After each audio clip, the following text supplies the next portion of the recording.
नमस्कार, देश न्यूज में स्वागत है आपका। मैं हूं आपके साथ मीनाक्षी और आप देख रहे हैं हमारा खास कार्यक्रम रियल एस्टेट की रियलिटी। यदि आप भी चाहते हैं कि रेजिडेंशियल कमर्शियल प्रॉपर्टी खरीदना, तो अब आपको मौका मिलने वाला है। वो कैसे, तो हम बताएंगे आपको हमारे कार्यक्रम में। बता दें, उत्तर प्रदेश सरकार आवास एवं विकास परिषद जल्द ही कई शहरों में आवासीय और व्यावसायिक संपत्तियों की ई नीलामी करने जा रहा है। यह ई नीलामी विभिन्न योजनाओं में बेची आवासीय और अनावासीय संपत्तियों की होगी। अगर आप प्रॉपर्टी खरीदने का प्लान बना रहे हैं तो ये आपके लिए शानदार मौका हो सकता है। इस ई नीलामी में आपको कम कीमत पर अच्छी प्रॉपर्टी मिल सकती है। इसमें हिस्सा लेने के लिए आपको पहले रजिस्ट्रेशन कराना होगा। वहीं रजिस्ट्रेशन कराने के लिए आपको कुछ टोकन अमाउंट भी जमा करना होगा। मीडिया रिपोर्ट्स के मुताबिक प्रदेश के अलग अलग जिलों में हजारों की संख्या में फ्लैट भी बेचे जा रहे हैं जो अभी तक नहीं बिके हैं। इससे परिषद के कई 100 करोड़ रुपए अभी तक फंसे हुए हैं, जहां पर अब परिषद अपनी संपत्तियों को निकालकर दूसरी टाउनशिप लॉन्च करने की तैयारी में है।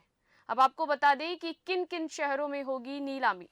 आवास विकास परिषद की ओर से लखनऊ, कानपुर, इटावा, मेरठ, गाजियाबाद, आगरा, मुरादाबाद, शाहजहांपुर, हरदोई और गोंडा आदि शहरों में ई नीलामी की जाएगी, जिसके लिए आपको बता दें पहले रजिस्ट्रेशन कराना होगा। आपको बाद में हाउसिंग, नर्सिंग होम और पेट्रोल पंप आदि के लिए रजिस्ट्रेशन 29 दिसंबर तक होंगे। इसकी ई नीलामी 30 दिसंबर को होगी। अब आपको बता दें कि आपको रजिस्ट्रेशन कैसे करना होगा। आवास विकास परिषद ने अपनी वेबसाइट पर आवासीय और व्यावसायिक संपत्तियों का पूरा ब्यौरा ऑनलाइन अपनी वेबसाइट पर डाल दिया है। खरीदार इनके बारे में यहां से ज़्यादा जानकारी ले सकते हैं। वहीं खरीदारों को अंतिम तिथि तक पंजीकरण करवाना होगा। इसके बाद ही वे नीलामी में शामिल हो सकेंगे। परिषद को उम्मीद है कि इस बार भी बोली बढ़ चढ़कर बोली जाएगी और परिषद का राजस्व अच्छा आएगा।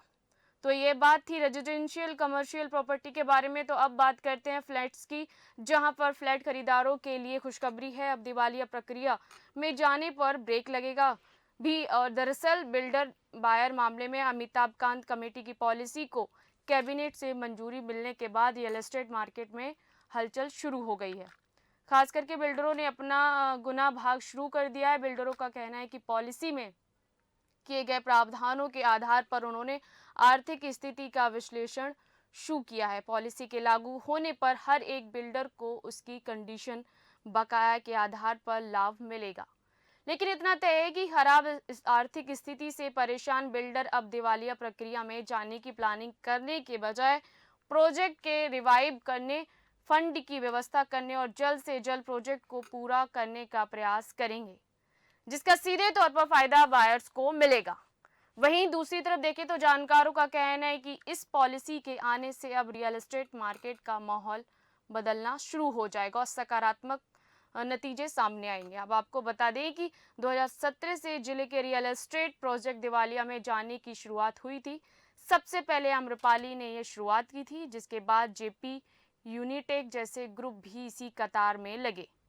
लेकिन पिछले 2 साल में एक के बाद एक कई बिल्डर कंपनियों के प्रोजेक्ट दिवालिया में गए हैं। जानकारी हो तो इस समय नोएडा, ग्रेटर नोएडा के करीब 46 प्रोजेक्ट दिवालिया प्रक्रिया में चल रहे हैं, जिन पर अब विराम लगेगा।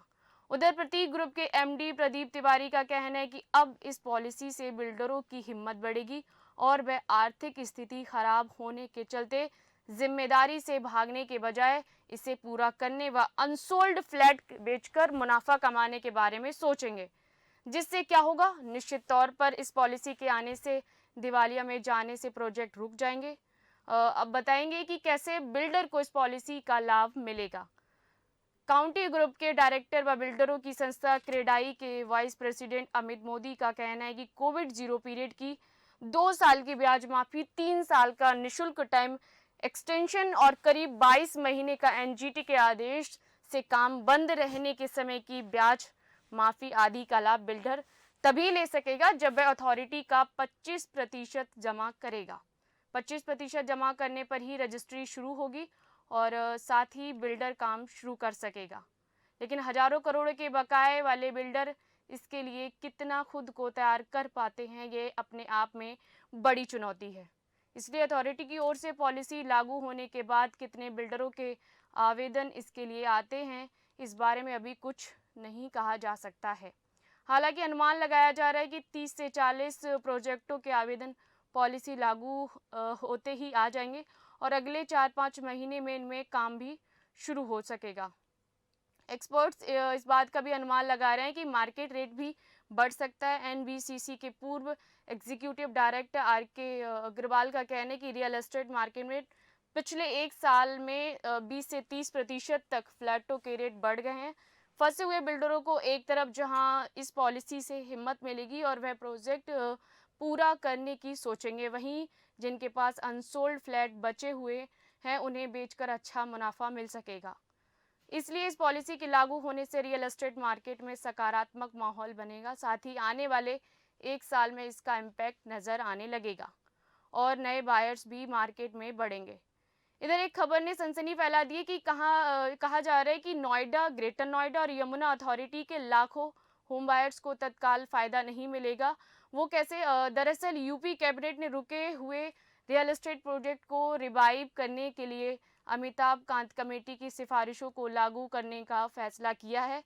इससे नोएडा, ग्रेटर नोएडा, गाजियाबाद और यमुना एक्सप्रेसवे के लाखों होम बायर्स की उम्मीदें जगी हैं, लेकिन उन्हें तत्काल इसका फायदा नहीं मिलेगा। बता दें, अधिकारियों का कहना है कि कमेटी की सिफारिशों की सीधे तौर पर लागू नहीं किया जाएगा, बल्कि इसके लिए एक नीति बनाई जाएगी। इसका मतलब है कि होम बायर्स को अपने फ्लैट्स की रजिस्ट्री के लिए अभी इंतजार करना होगा। अधिकारियों के मुताबिक किसी भी नीति को बनाने का प्रस्ताव पहले नोएडा को तीनों बोर्डों के सामने रखना होगा। इसके बाद यह मंजूरी के लिए राज्य सरकार को भेजा जाएगा।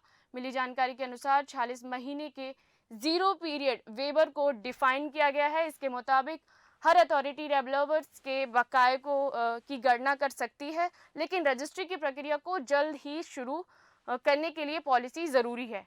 वहीं नोएडा और ग्रेटर नोएडा अथॉरिटीज के सीईओ का कहना है कि उन्हें अभी सरकार का निर्देशों का इंतजार है कि कैसे डेवलपर्स और होम बायर्स को राहत देने की दिशा में आगे बढ़ा जा सकता है।